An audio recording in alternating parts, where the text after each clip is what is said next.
মুক্তিযুদ্ধের চেতনা, মুক্তিযুদ্ধের কথাগুলো আমরা যতই অস্বীকার করি না কেন, আমরা উজ্জ্বল রাখার চেষ্টা করি না কেন, বিকৃত করার চেষ্টা করি না কেন, বাঙালির হাজারো বছরের শ্রেষ্ঠ অর্জন, সবচেয়ে গৌরব উজ্জ্বল গাথাই কিন্তু আমাদের মহান মুক্তিযুদ্ধ।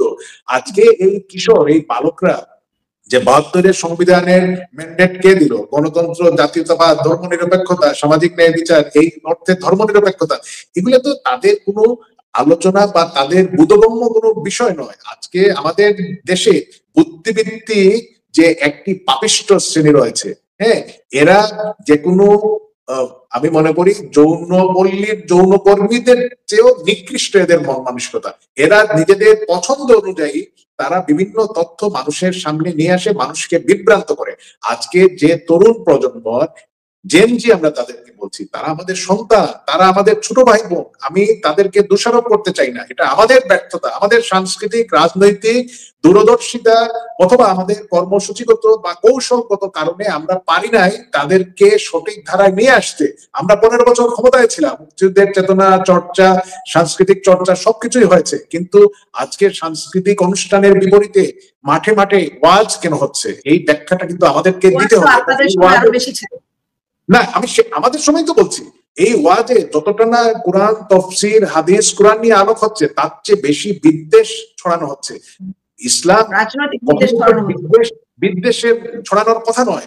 আজকে এই অবস্থায় যাওয়ার পেছনে আমি তো শুরুই করেছি যে আমাদের দায় দায়িত্ব আছে, আমরা সেটা অস্বীকার করবো না। এই যে আজ থেকে 2 দিন আগে ইংলিশ মিডিয়ামে পড়া একটি তরুণী তার মা বাবাকে কাঠগড়ায় দাঁড় করিয়েছে এবং কি বলেছে নিশ্চয়ই শুনেছে।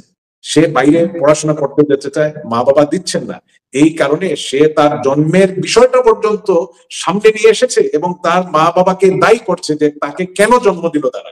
হ্যাঁ, তো এই যে এরাই তো আজকে আমাদের জেনজি। হ্যাঁ, তো যারা নিজের মা বাবাকে শ্রদ্ধা করতে পারে না, সম্মান করতে পারে না, এই রাষ্ট্র সমাজ মুক্তিযুদ্ধের চেতনা তাদের কাছে কোনো বিষয় নয়। আপনারা তো কর্মীদের, আপনারা তো আল্লাহর রহমতে আপনারা জান কোন রকমের জান নিয়ে বেঁচে আছেন।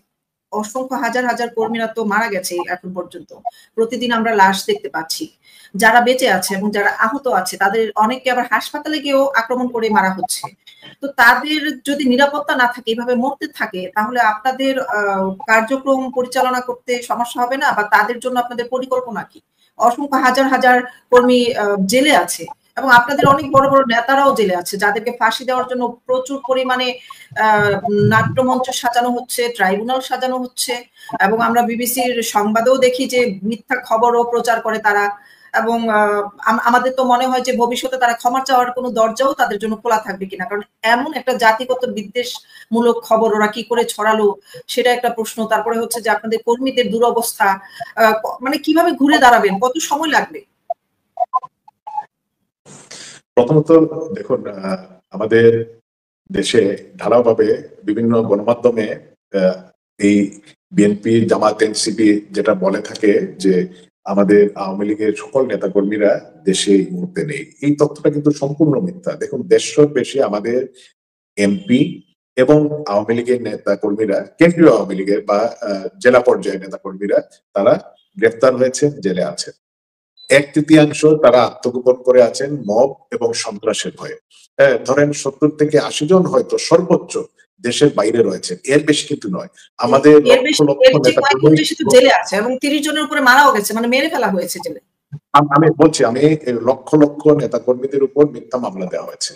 আমাদের লক্ষাধিক নেতাকর্মী এই মুহূর্তে কারাগারে আছে এবং 5ই আগস্ট থেকে, আসলে সেটা 4 তারিখ থেকেই শুরু হয়েছে, আওয়ামী লীগের নেতাকর্মীদেরকে পরিকল্পিতভাবে হত্যা করে বাড়িঘরে আগুন দেওয়া এবং মব সন্ত্রাস, এটাও কিন্তু তাদের মেটিকুলাস প্ল্যানের অংশই ছিল, যাতে তারা জানে যে আওয়ামী লীগ যদি রাজপথে ঘুরে দাঁড়ায়, আওয়ামী লীগ যদি রাজপথে নামতে পারে, তাহলে তাদের অস্তিত্ব সংকটে তারা পড়ে যাবে। দেখুন, আজকে সারা দেশে সাধারণ মানুষ তারা কিন্তু বলা শুরু করেছে, জোরে সুরেই বলা শুরু করেছে। আজ থেকে 2 মাস 3 মাস আগে একটু নিচু স্বরে বা সেই স্বরটা শোনা যেত না, কিন্তু এখন কিন্তু শোনা যাচ্ছে যে আওয়ামী লীগই ভালো ছিল, আওয়ামী লীগের সময়ই আমরা নিরাপদ ছিলাম। সেটা কিন্তু শুধু সাধারণ মানুষ নয়, বিএনপির অনেক নেতাকর্মী, বিএনপির রাজনীতির প্রতি তাদের আস্থা রয়েছে, তারাও কিন্তু বলছেন যে এই কি অবস্থা, বিএনপি যেভাবে সারা দেশে লুটপাট, চাঁদাবাজি, হত্যা, রাহাজানি শুরু করেছে, এই দলটি যদি ক্ষমতায় যায় তাহলে এদেশে কোনো সাধারণ মানুষ বসবাস করতে পারবে না।